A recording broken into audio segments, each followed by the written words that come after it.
नारद जी का आज अचानक पदार्पण हुआ।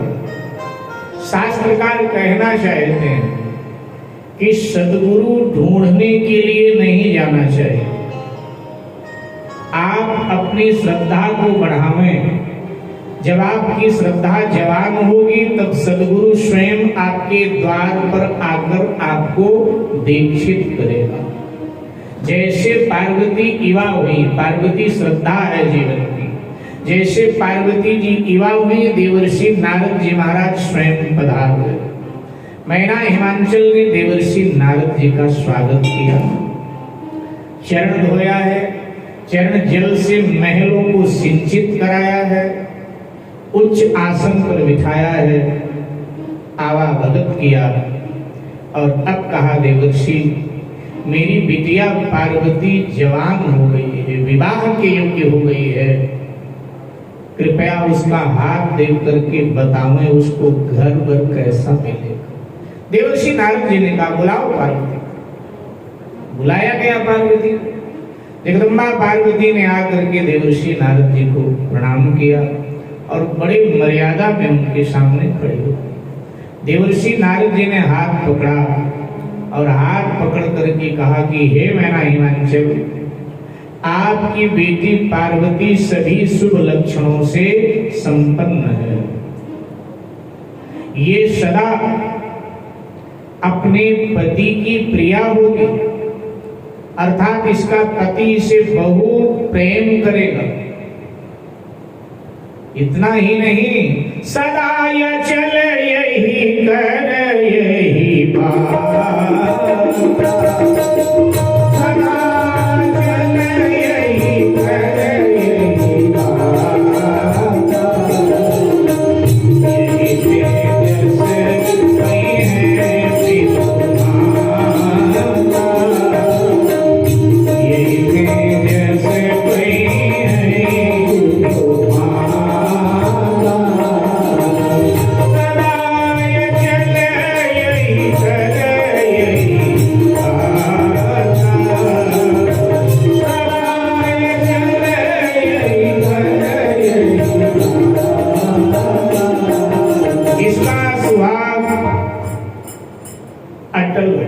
अचल होगा, अखंड होगा।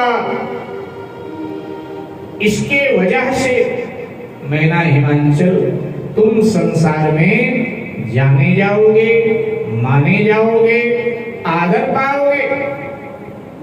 महाराज आपकी बेटी जगत पूजनीय बनेगी, संसार में इसकी पूजा होगी, इसके मंदिर बनेंगे, इसकी यश गाथा गाई जाएगी और संसार की स्त्रियां आपके बेटी का स्मरण करके पातिव्रत धर्म का पालन करेंगी। ऐसा इसका सुयोग है। मैना हिमांचल बहुत प्रसन्न है। स्वाभाविक सी बात है, कोई माता पिता सुने कि मेरी बेटी का सुहाग अखंड है तो फिर प्रसन्नता तो होगी। बहुत प्रसन्न हुए और जब नारद जी ने देखा कि ये बहुत प्रसन्न है तो नारद जी ने अपनी बात को चतुर ज्योतिषी की तरह मोड़ दिया। जैसे किसी ज्योतिषी जी के पास आप जन्म कुंडली दिखाने गए हैं, हस्तरेखा दिखाने गए हैं, तो पहले कुंडली में जो शुभ ग्रह हैं उनका फल आपको बताते हैं। हाथ में जो शुभ रेखाएं हैं पहले उसको पढ़ते हैं चतुर ज्योतिषी लोग, और जब देखते हैं कि आप बड़े प्रसन्न हैं तब जो पाप ग्रह कुंडली में है उनका फल कहते हैं। अगर आप थोड़ा भयभीत होते हैं, घबराते हैं, तो साथ में उपाय भी बता देते हैं कि इन ग्रहों का ये मंत्र है, इसकी इतनी संख्या में जप हो तो ग्रह अनुकूल हो जाते हैं, इसमें घबराने की कोई बात नहीं। तो ठीक इसी तरह से नारद जी ने पहले अच्छी अच्छी रेखाएं पढ़ी और अब कहा कि मैना हिमांचल कुछ रेखाएं कटी फटी भी हैं। वो कौन सी रेखाएं? बोले जो विवाह वाली रेखा है ना, थोड़ा सा टेढ़ी है और बीच से कटी हुई है, तो एकदम चौंके। बोले क्या कहना चाहते हैं महाराज? बोले इसका जो पति होगा ना, जोगी जटिल काम मन नगन मंगल देश, अस स्वामी यही कामिल परिहस्त असिरे। इसका जो पति होगा वो जोगी होगा, जटिल माने जटाओं वाला होगा, अकाम माने मन में किसी भी प्रकार की कोई कामना नहीं होगी। जोगी जटिल अकाम मन और नग्न रहेगा, दिगंबर, कोई अंबर नहीं होगा, अंबर माने वस्त्र, दिगंबर रहेगा। अमंगल वेश माने मुंड माल, नागों की माला, शमशान की राख शरीर पर लगाएगा, ऐसा ही पति होगा। नंगा निहंग अवघड़ फक्कड़ यो दूतों में नामी होगा। नंगा निहंग अवघड़ फक्कड़ यो दूतों में नामी होगा। नंगा निहंग अवघड़ फक्कड़ यो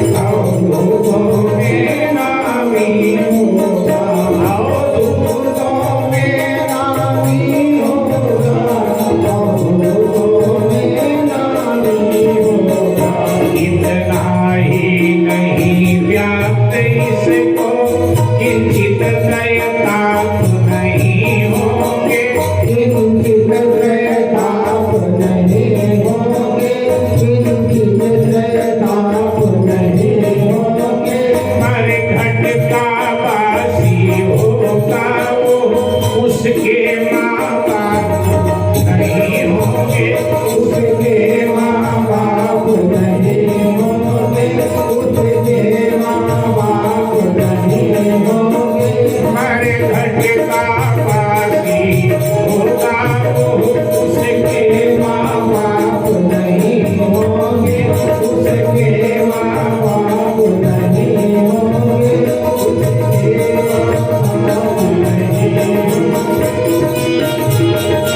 इसका पति नंगा निहंग अवघड़ फक्कड़ अवधूत होगा।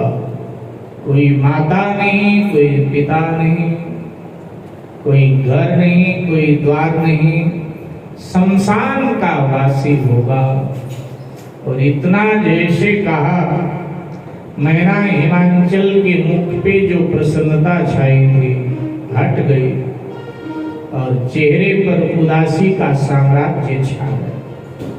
नारद जी का चरण पकड़ लिया और कहा, महाराज ऐसा वर मेरे बेटी को न मिले, इसके लिए कोई उपाय तो होगा आपके पास? पूजा पाठ जप तप हवन ये कुछ तो होगा, क्योंकि अगर बीमारी है तो उसकी औषधि भी तो है, उसका उपचार भी तो है संसार में। तो इसका क्या उपचार है महाराज? उपाय कहो महाराज, जो भी दान दक्षिणा कहेंगे कर देंगे, लेकिन महाराज ऐसा कोई उपाय करो कि ऐसा वर मेरी बेटी को न मिले। नारद जी ने कहा मुनीश हिमवंत सुनो, जो विधि लिखा लीला देव दनुज नरनाग मुनि को नमेत निहार। महिमांचल, इसके भाग्य में जो विधाता ने लिख दिया, देव दानव मनुष्य मुनिजन कोई नहीं मिटा सकते हैं। इसके भाग्य में जो लिखा है